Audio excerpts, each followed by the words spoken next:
Each year in the UK, approximately 600,000 workers suffer non-fatal injuries while at work, and around 138 people are killed in workplace accidents.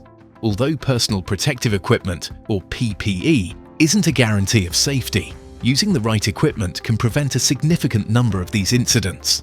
For example, wearing non-slip footwear can reduce workplace falls by 49%. The correct eye protection can prevent up to 90% of eye injuries. Hand injuries account for 25% of non-fatal incidents at work, many of which can be avoided with correct gloves. And noise-induced hearing loss is entirely preventable with well-fitted ear protection.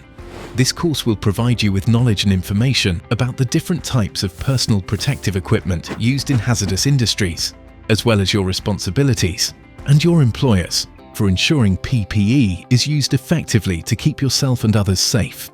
At the end of the course, you will be able to explain what PPE is, describe the role of PPE within the hierarchy of controls, identify the legislation and regulations that are in place in the UK, describe the responsibilities of employees and employers in relation to PPE, explain how to choose the correct PPE for a specific task, identify the different types of PPE, describe the types of PPE training that employees are required to receive, identify the mandatory safety symbols and signs used in the UK and EU, describe the correct methods for caring for PPE when it is not in use, describe the correct procedures for storing PPE and disposing of it when necessary.